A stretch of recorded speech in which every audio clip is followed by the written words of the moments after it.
Assalamualaikum warahmatullahi wabarakatuh. Halo semuanya, perkenalkan nama saya Selian Duludianti Putri dengan NIM 2003275 dari kelas 2A. Di sini saya akan menjelaskan mengenai jenis tata letak. Nah, sebelum masuk ke jenisnya, kita harus mengenal dulu tata letak itu apa sih. Nah, menurut Murdivin dan Mahfud, tata letak merupakan salah satu keputusan strategi operasional yang turut menentukan efisiensi operasi perusahaan dalam jangka panjang. Nah, tata letak yang baik akan memberikan kontribusi terhadap peningkatan produktivitas perusahaan. Nah, selanjutnya itu, tujuan dari penyusunan tata letak itu yaitu yang pertama, mempersingkat alur atau proses, yang kedua, mengoptimalkan dalam menggunakan peralatan dan fasilitas juga pengendalian bahan baku, yang ketiga, meminimalisir biaya produksi, dan yang terakhir, untuk kebahagiaan, keselamatan, kesehatan, dan kenyamanan pekerja. Nah, selanjutnya kita masuk ke jenis-jenis tata letak nih. Yang pertama, tata letak berdasarkan produk. Nah, apa sih tata letak berdasarkan produk itu? Tata letak berdasarkan produk ini merupakan produk yang dikerjakan sampai selesai yang berada dalam departemen, tidak perlu dipindah-pindahkan ke departemen lain. Nah, perencanaan tata letak ini menggunakan dua jenis alat bantu, yaitu yang pertama, string diagram. String diagram merupakan diagram yang berhubungan dengan pembuatan barang dan dari arus barang bagian pertama hingga bagian akhir. Yang kedua, line balancing. Nah, line balancing ini merupakan proses pembagian kerja kepada workstation untuk memperoleh kesetimbangan setiap workstation dengan kumpulan dari beberapa elemen kerja yang merupakan satu kesatuan. Nah, selanjutnya contoh perusahaan yang menggunakan tata letak produksi. Yang pertama ada perusahaan mie instan, yang kedua perusahaan Pertamina, yang ketiga perusahaan surat kabar, yang keempat perusahaan semen, dan yang terakhir perusahaan minuman. Nah, selanjutnya kita masuk ke sifat tata letak berdasarkan produk. Yang pertama, produk yang dihasilkan memiliki jenis yang sedikit, akan tetapi menghasilkan volume yang banyak. Nah, mesin yang digunakan dalam tata letak ini yaitu mesin khusus. Dan ketiga, tenaga kerja harus profesional dengan tenaga khusus yang sesuai dengan kebutuhan mesin. Yang keempat, kualitas produk banyak ditentukan oleh kualitas mesin daripada keahlian karyawan. Dan yang kelima, kapasitas mesin yang seimbang. Jadi memiliki kapasitas mesin yang seimbang. Nah, ini dia gambaran dari tata letak produk.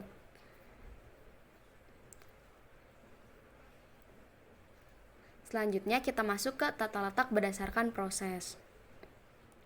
Tata letak berdasarkan proses, perencanaan tata letak dengan jenis tata letak berdasarkan proses memiliki langkah-langkah dalam prosesnya, yaitu diawali dalam membentuk matriks, menentukan kebutuhan dan dalam setiap ruangan, membuat skema diagram awal, menghitung biaya yang dibutuhkan, kemudian membuat tata letak alternatif dan menyiapkan rencana dengan sedetail mungkin.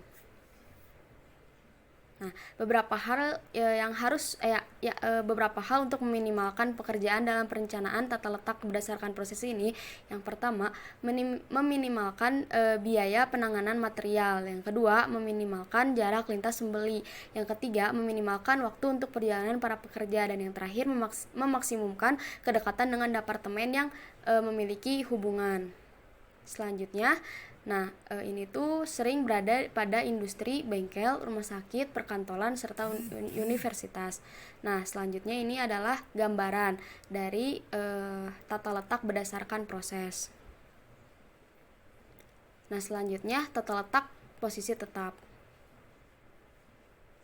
Nah, jika pada layout lain produk bergerak sesuai tahapan produksinya, maka pada tata letak jenis ini justru produk tidak bergerak.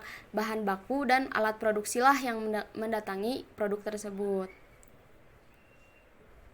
Nah, di sini ada sifatnya nih. Yang pertama, barang memiliki posisi tetap. Yang kedua, biasanya volume pekerjaan besar. Yang ketiga, pekerja biasanya berupa proyek. Yang keempat, fasilitas produksi dapat dengan mudah dipindah-pindah. Yang kelima, komponen produk atau salah satu bagian dari produk yang tidak mungkin dikerjakan di lokasi akan bisa dikerjakan di tempat lain. Nah, ini contoh perusahaannya nih. Yang pertama ada bengkel industri pesawat, dan yang kedua ada kapal, kereta, dan lain sebagainya. Nah, ini gambaran proses dari tata letak tersebut. Nah, yang kedua ada tata letak grup. Nah, tata letak jenis ini yaitu mengelompokkan produk yang memiliki kesamaan dalam proses produksi. Tujuan dari tata letak grup ini yaitu untuk menghasilkan efisiensi yang tinggi dalam proses manufaktur. Tata letak kelompok ini dalam berbagai area dan atau departemen dipisahkan untuk mengerjakan komponen tertentu dan melakukan segala sesuatu yang akan dibutuhkan agar cepat terrealisasikan.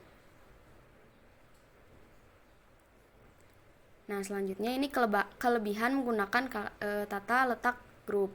Dalam pengendalian bahan, biaya yang dikeluarkan tidak banyak atau lebih hemat. Yang kedua, dengan mudah mengetahui kelompok-kelompok produk berada. Yang ketiga, pengiriman barang memerlukan waktu yang lebih cepat dengan ditentukannya scheduling sederhana. Dan yang terakhir, biaya tepat dapat dikurangi karena orang bisa mendasarkan pada kegiatan yang lalu. Nah, ini gambaran prosesnya.